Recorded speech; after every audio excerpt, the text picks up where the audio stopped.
আমন্ত্রণ জানাচ্ছি প্রিয় দর্শক, মানচিত্র নিয়মিত আয়োজন কথোপকথনে স্বাগতম। দর্শক বন্ধুরা, দুদিন আগে আমরা একটা ভিডিওতে আলোচনা করেছিলাম যেখানে ডোনাল্ড ট্রাম্প স্পষ্ট করে বলেছিলেন যে ইরানের উপর আর কোনো হামলা তারা করবেন না। কিন্তু আজ যে খবরটা সামনে এসেছে সেটা শুনলে আপনি একটু থমকে যাবেন। মার্কিন সেনাবাহিনীর যে কমান্ড গোটা পশ্চিম এশিয়ার দায়িত্বে, তারা নাকি বাইরের প্রতিরক্ষা বিশ্লেষকদের কাছে ইমেল পাঠিয়ে জানতে চাইছে ইরানকে আঘাত করার নতুন, সৃজনশীল আর অপ্রচলিত উপায় কি কি হতে পারে। ভেবে দেখুন, পৃথিবীর সবচেয়ে শক্তিশালী সামরিক বাহিনী বাইরের লোকজনের কাছে পরামর্শ চাইছে। এটাকে সহজ ভাষায় বলা যায় ক্রাউড সোর্সিং, মানে অনেক মানুষের কাছ থেকে মতামত জোগাড় করা। প্রশ্নটা এখানেই, যাদের হাতে বিশ্বের সবচেয়ে বড় অস্ত্র ভাণ্ডার, তাদের কেন হঠাৎ এভাবে পরামর্শ খুঁজতে হচ্ছে?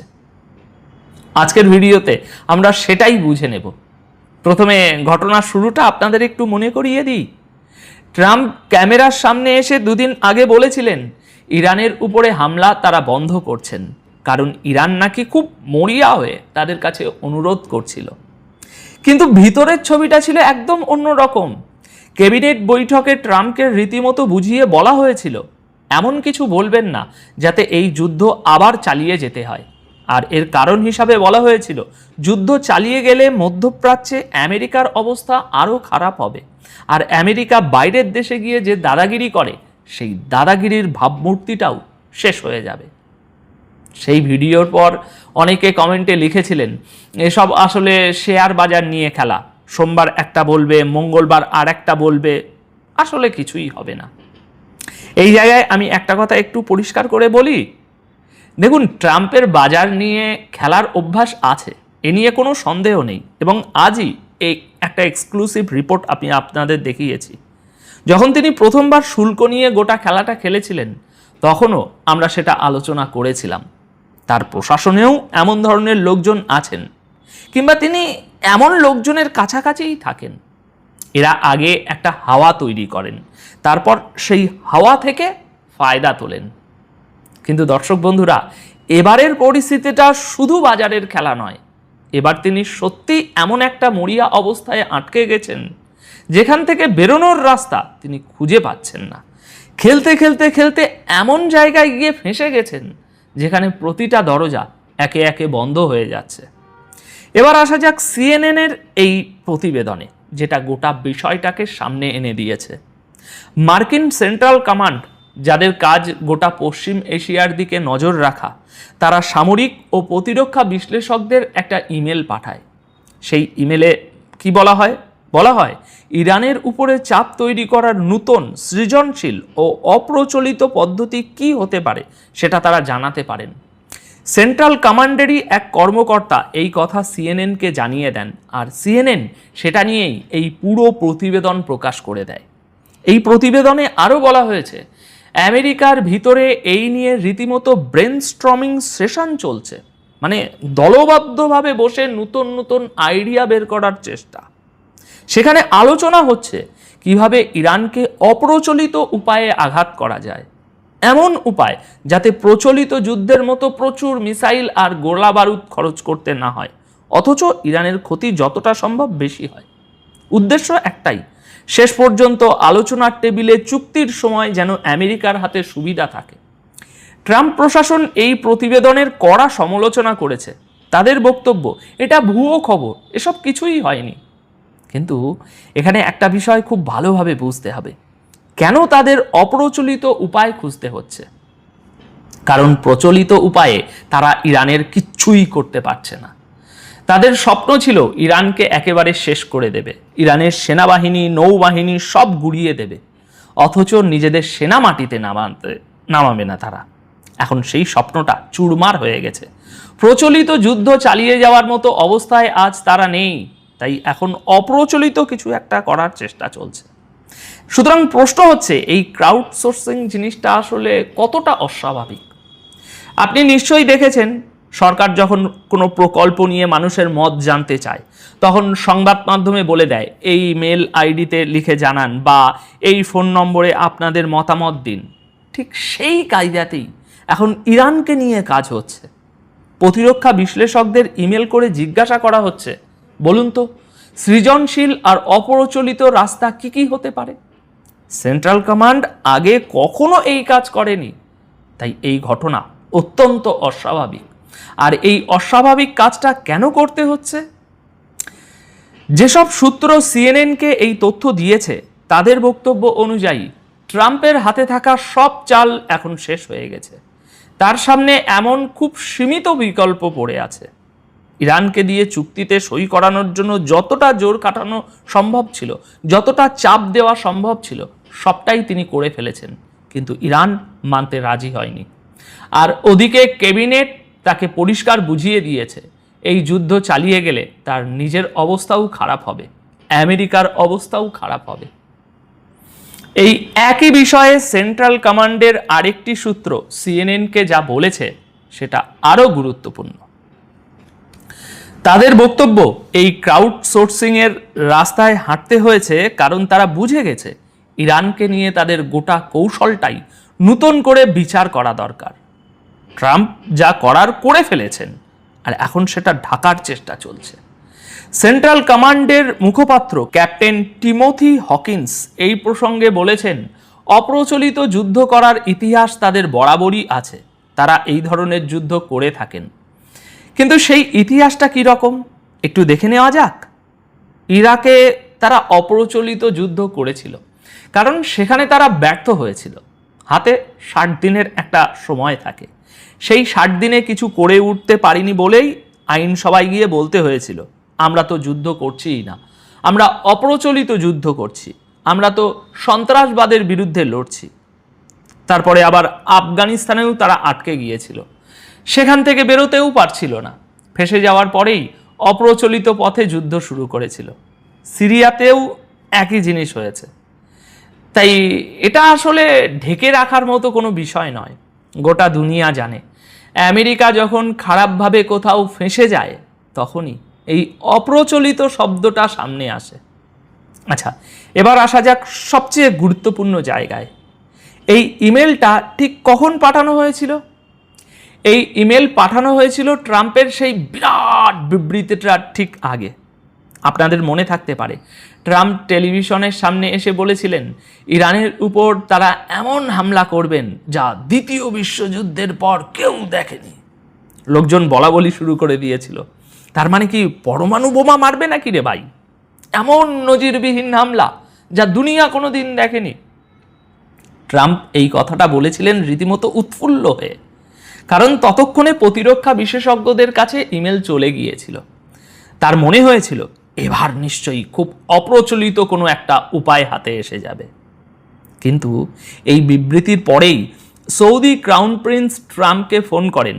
তিনি বলেন, আপনি এমনিতেই আমাদের অনেক সমস্যায় ফেলে দিয়েছেন, এবার আর ওই নতুন করে কোনো সমস্যায়, বড় সমস্যায় ফেলবেন না, আমরা এমনিতেই যথেষ্ট বিপাকে আছি। আপনি যদি নজিরবিহীন কোনো হামলা করেন তাহলে আমরা আরও বেশি বিপদে পড়ে যাব। এরপর ট্রাম্পকে থামতে হয়, তিনি কিছুই করতে পারলেন না, আর হাতে যতটুকু বিকল্প বাকি ছিল সেটাও শেষ হয়ে গেল।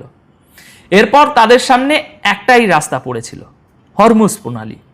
ইরানের আসল শক্তি তো এখন তাদের নৌবাহিনী, যারা জাহাজ চলাচলের উপর আঘাত আনছে। আমেরিকার হিসাব ছিল হরমুজ প্রণালীতে ইরানের সেই ক্ষমতাকে যদি লক্ষ্যবস্তু করা যায় এবং জাহাজ চলাচল মুক্ত করে দেওয়া যায় তাহলে ইরানকে চুক্তিতে সই করতে বাধ্য করা যাবে। তারা সেই চেষ্টাও করেছিলেন, কিন্তু গোটা পরিকল্পনাটা উল্টে গেল। ইরান পাল্টা অনেকগুলো তেলের ট্যাঙ্কারে আঘাত আনে, আর আমেরিকার অবস্থা আরও খারাপ হয়ে যায়। ফলে সেই কাজটাও তারা করতে পারল না।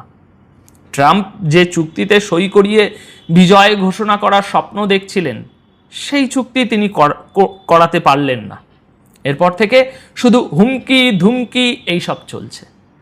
ইরানকে এটা করে দেব, ওটা করে দেব, বাস্তবে কিছুই করতে পারছেন না।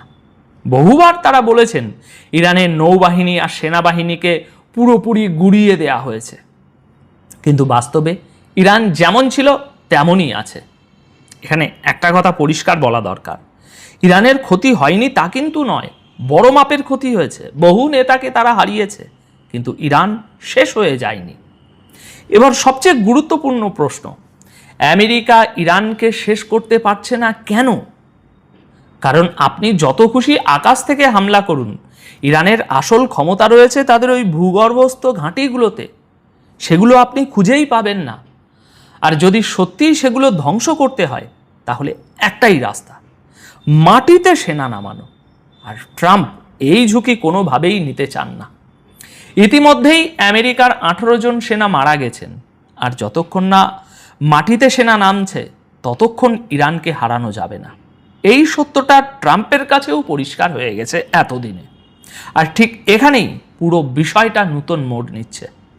সূত্র বলছে এই যুদ্ধ নিয়ে ট্রাম্পের প্রত্যাশা এমনভাবে শেষ হয়ে গেছে যে তাকে বলতে শোনা গেছে, অন্তত একটা প্রতীকী বিজয় এনে দাও।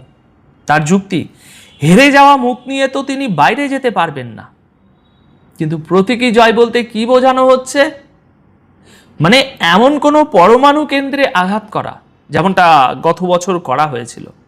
উদ্দেশ্য একটাই, এমন একটা পরমাণু স্থাপনায় আঘাত করা যাতে বাইরে গিয়ে বলা যায়, দেখুন আমরা ইরানের পরমাণু ক্ষমতা পুরোপুরি শেষ করে দিয়েছি। অথচ বাস্তবে ইরানের পরমাণু কর্মসূচিও তারা শেষ করতে পারেননি, হরমুজ প্রণালী থেকেও ইরানকে সরাতে পারেননি। তাই প্রতীকী জয় ছাড়া তাদের হাতে আর এই মুহূর্তে কিছুই অবশিষ্ট নেই। এখন প্রশ্ন হচ্ছে, এই অপ্রচলিত যুদ্ধের পুরো পদক্ষেপটা আসলে কেন নেওয়া হচ্ছে? একটা সূত্রের দাবি, ট্রাম্প বৈঠকের ভিতরে বলেছেন, অপ্রচলিত উপায়ে যদি ভালো কিছু করে ফেলা যায় এবং ইরানের উপরে চাপ পড়ে, তাহলে অন্তত আলোচনার টেবিলে নিজেদের দাবিগুলো জোরের সঙ্গে রাখা যাবে। কারণ এই মুহূর্তে তারা নিজেদের দাবিগুলোই জোর দিয়ে রাখতে পারছেন না, উল্টে ইরানের সব কথা তাদের মেনে নিতে হচ্ছে। হরমুজ প্রণালীকে ঘিরে ইরান আমেরিকার উপর এতটাই চাপ তৈরি করে ফেলেছে, ফলে আমেরিকা এখন নিজেদের সবচেয়ে দুর্বল জায়গায় দাঁড়িয়ে আছে। তাহলে গোটা ছবিটা কি দাঁড়ালো দর্শক বন্ধুরা? যে দেশ বলেছিল দ্বিতীয় বিশ্বযুদ্ধের পর সবচেয়ে বড় হামলা করবে, সেই দেশকে আজ বাইরের বিশ্লেষকদের কাছে ইমেল করে উপায় জানতে হচ্ছে। প্রচলিত যুদ্ধে তারা ইরানকে নত করতে পারেনি, মাটিতে সেনা নামানোর ঝুঁকি নিতে চাইছে না, আর চুক্তির টেবিলেও তাদের হাত দুর্বল। তবে এখানে একটা কথা মনে রাখতে হবে, এসবের বেশিরভাগটাই এসেছে নাম প্রকাশে অনিচ্ছুক সূত্রের বরাত দিয়ে, এবং ট্রাম্প প্রশাসন এই প্রতিবেদন সম্পূর্ণ অস্বীকার করেছে। তাই সামনের দিনগুলোতে নজর রাখতে হবে, এই অপ্রচলিত পথ থেকে সত্যি নতুন কিছু বেরোয়, নাকি শেষ পর্যন্ত একটা প্রতীকী জয়ের ঘোষণাতেই গোটা ব্যাপারটা শেষ হয়। এবার আপনাদের কাছে আমার প্রশ্ন, আপনাদের কি মনে হয় আমেরিকা সত্যিই বিকল্পহীন হয়ে পড়েছে? আসসালামু আলাইকুম। এইমাত্র ব্রেকিং সংবাদ এসেছে, ভারতের একটি জাহাজ উড়িয়ে দিয়েছে ইয়েমেন। সৌদি আরব থেকে তেল নিয়ে ভারতের পতাকাবাহী একটি জাহাজ বাবেল মানদেব প্রণালী পার হওয়ার সময় ইয়েমেনের একটি আত্মঘাতী নৌকা বা ছোট নৌকা বিস্ফোরক সহ আক্রমণ করেছে, হিট করেছে ইন্ডিয়ান জাহাজে, এবং তাতে জাহাজটি ব্যাপকভাবে ক্ষতিগ্রস্ত হয়েছে। আমাদের কাছে এই মুহূর্তের যে ব্রেকিং নিউজ এসেছে, an Indian flag tanker carrying oil from Saudi Arabia was blown up with a Yemeni suicide boat 13 nautical miles off Hudaid in Bab el Mandeb Strait. ইয়েমেনের হুতি বিদ্রোহীরা একের পর এক অ্যাকশন চালিয়ে যাচ্ছে। আজকে ইয়েমেনের পক্ষ থেকে সৌদি আরবের নাজরান এয়ারপোর্টে ড্রোন হামলা চালানো হয়েছে, এবং প্রিসাইজ এই ড্রোন হামলায় ইয়েমেন সৌদি আরবের একটি স্ট্র্যাটেজিক অ্যাসেটে হিট করেছে। এর আগে ইয়েমেনে 2 দফায় ইয়েমেনের আকাশ সীমা লঙ্ঘনের জবাব দিয়েছে ইয়েমেনের আনসারুল্লাহ হুতি বাহিনী। অন্যদিকে তীব্র উত্তেজনা বিরাজ করছে আমেরিকা এবং ইরানের মধ্যে। মার্কিন প্রেসিডেন্ট ডোনাল্ড ট্রাম্প ইরানকে হুঁশিয়ার করে দিয়েছে, আজকের মধ্যে, মঙ্গলবারের মধ্যে ইরান যদি হরমুজ প্রণালী পুরোপুরি ওপেন না করে দেয়, তাহলে ইরানের উপর একটি ডেভাস্টেটিং যুদ্ধ চাপিয়ে দেওয়া হবে। এদিকে উত্তেজনা বিরাজ করছে ইউক্রেন রাশিয়া ফ্রন্টে, পুরো কৃষ্ণ সাগরে। ইউক্রেন আজকে তুরস্কের একটি জাহাজে ড্রোন হামলা করে জাহাজটিতে আগুন ধরিয়ে দিয়েছে। তুরস্ক থেকে ফল এবং সবজি বোঝাই একটি জাহাজ রাশিয়াতে যাচ্ছিল। সেই সময় তুর্কি জাহাজ করে ইউক্রেনের ড্রোন।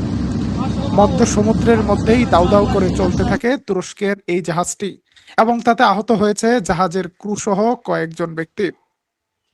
সারা বিশ্বে যখন বিভিন্ন ফ্রন্টে টান টান উত্তেজনা বিরাজ করছে, তখন উত্তেজনা বিরাজ করছে বাংলাদেশের বিশ্ববিদ্যালয় ক্যাম্পাসগুলোতে। গতকাল গতকাল রংপুর বিশ্ববিদ্যালয়ে যে মারামারি শুরু হয়েছে, আজকে সেটা সারাদিন চলেছে ঢাকায় জগন্নাথ বিশ্ববিদ্যালয়ে, মাদ্রাসা আলিয়াতে এবং ঢাকা কলেজে, সোহরাওয়ার্দী কলেজে। এই মুহূর্তে রাজশাহী অঞ্চলে মুখোমুখি অবস্থায় রয়েছে রাজশাহী শহরের শিবির এবং ছাত্রদল। কিছুক্ষণ আগে শিবির এবং ছাত্রদল পাল্টাপাল্টি মিছিল করেছে ঢাকা বিশ্ববিদ্যালয়ে। এগুলো কিসের ইঙ্গিত, সেই বিষয় নিয়ে কথা বলবো। তবে আজকের লাইভে একটি প্রশ্ন রাখতে চাই। সাম্প্রতিক সময়ে ক্যাম্পাসে যে মারামারি, যে ভায়োলেন্স, যে হামলা পাল্টা হামলা চলছে, এটা শুরু করেছে কে? শিবির নাকি ছাত্রদল? কে প্রথম আক্রমণ করেছে বা অ্যাটাকিং মোডে রয়েছে? আমরা এগুলো নিয়ে বিস্তারিত আলোচনা করার আগে মার্কিন যুক্তরাষ্ট্রের নিউজে আসি। মার্কিন যুক্তরাষ্ট্রের প্রেসিডেন্ট ডোনাল্ড ট্রাম্প আর তর সইছে না, ধৈর্য ধরতে পারছে না ডোনাল্ড ট্রাম্প বলছে আজকের মধ্যেই, টুইসডের মধ্যে ইরানকে হরমুজ প্রণালী খুলে দেওয়ার ব্যাপারে একটা চুক্তিতে রাজি হতে হবে, নতুবা ইরানের বিরুদ্ধে সত্যি সত্যি হামলা করবে আমেরিকা। অন্যদিকে কাতারের পক্ষ থেকে জানানো হয়েছে তারা আমেরিকা এবং ইরানের উত্তেজনা কমানোর জন্য জোর প্রচেষ্টা চালিয়ে যাচ্ছে। কাতারের পররাষ্ট্র মন্ত্রণালয়ের একজন মুখপাত্র তিনি বলেছেন, কাতার সর্বোচ্চ চেষ্টা করে যাচ্ছে গাজার উত্তেজনা নিরসনে এবং আমেরিকা ইসরায়েল উত্তেজনা নিরসনে। তিনি বলেছেন, বর্তমানে আমাদের প্রধান লক্ষ্য হলো হরমুজ প্রণালী খুলে দেওয়া এবং এই সংকট ব্যবস্থাপনার কূটনৈতিক পথ উন্মোচন করা এবং এই অঞ্চলে উত্তেজনা কমাতে নিবিড় আলোচনা অব্যাহত রাখা। আমরা পুনরায় আলোচনা শুরু করেছি, এজন্য হরমুজ প্রণালীতে যুদ্ধবিরতি এবং নৌ চলাচলের স্বাধীনতা ফিরিয়ে আনা প্রয়োজন। প্রিয় দর্শক, ইতিমধ্যে ইরান ইঙ্গিত দিয়েছে তারা হরমুজ প্রণালী থেকে বিধ্বংসী মাইন সরিয়ে নেয়ার জন্য ইউরোপিয়ান নৌবাহিনীগুলোকে অনুমতি দেবে। অর্থাৎ হরমুজ প্রণালী খুলে দিতে পারে ইরান, তবে ইরান তার শর্ত থেকে এক পাও পিছু হটেনি। ইরান বলেছে হরমুজ প্রণালী থেকে ইরান টোল আদায় করবে এবং ইরানের এই সার্ভিস চার্জের রেট কত হবে সেটা নিয়ে ইরান ওমানের সাথে আলোচনা করেছে। অর্থাৎ আমেরিকাকে যে কোনো মূল্যেই হোক বিনা পয়সায় হরমুজ প্রণালী পাড়ি দিতে দিবে না ইরান। তারপরও মন্দের ভালো যে হরমুজ প্রণালী নিয়ে একটি আলোচনা শুরু হয়েছে। হরমুজ এবং বাবেল মানদেব এই দুটি গুরুত্বপূর্ণ প্রণালীতে যদি বাণিজ্যিক জাহাজ চলাচল বন্ধ হয়ে যায়, কমে যায়, তাহলে সারা বিশ্বব্যাপী এর প্রতিক্রিয়া হবে। বাংলাদেশে গ্যাস সংকট তীব্র হয়েছে, মানুষ বিদ্যুতের অতিরিক্ত বিল দিচ্ছে। গ্যাস বিদ্যুৎ থেকে জনগণের অসন্তোষ দৃষ্টি সরিয়ে নেওয়ার জন্যই কি বিশ্ববিদ্যালয় ক্যাম্পাসে ছাত্রদের মধ্যে নতুন করে উত্তেজনা লাগিয়ে দিয়ে একটি চক্র, একটি মহল চাইছে নজর সরাতে? ইরান আমেরিকার যুদ্ধ শুধু বাংলাদেশ নয়, সারা বিশ্বের অনেক দেশের রাজা বাদশাদের সরকারের সিংহাসন নাড়াচাড়া করে দিবে যদি এই যুদ্ধ কন্টিনিউ চলে। প্রিয় দর্শক, আমরা গুরুত্বপূর্ণ সংবাদ দেব গাজা থেকে। গাজায় সম্প্রতি একটি পরিবারের 120 জনের লাশ উদ্ধার করা হয়েছে।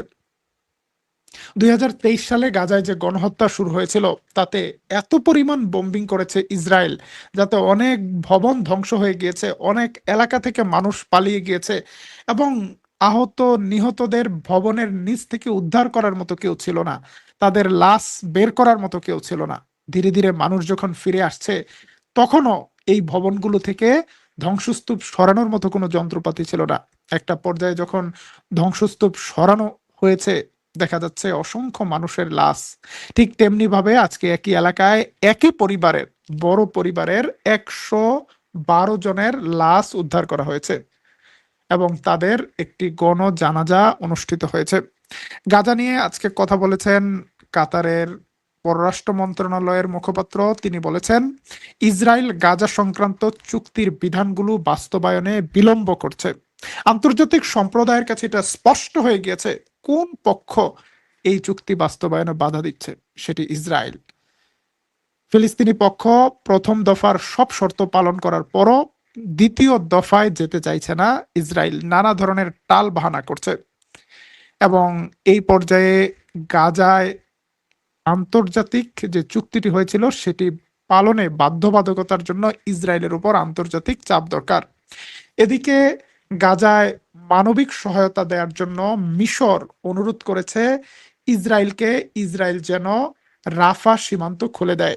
কিন্তু ইসরায়েল বলেছে যদি কোনো ত্রাণ আসে সেটা রাফা সীমান্ত নয়, ইসরায়েলের ভেতর দিয়ে কারেম সালেন্ড ক্রসিং দিয়ে যেতে হবে। প্রত্যেকটি ত্রাণের বহরে ইসরায়েল আগে পরীক্ষা নিরীক্ষা করবে। প্রিয় দর্শক, আমাদের কাছে গুরুত্বপূর্ণ সংবাদ রয়েছে আজকে বাংলাদেশ সম্পর্কে। সারা দেশে আজকে যে সহিংসতা, সেটা জুলাইয়ের পর এত বড় সহিংসতা একদিনে হয়তো কেউ দেখেনি।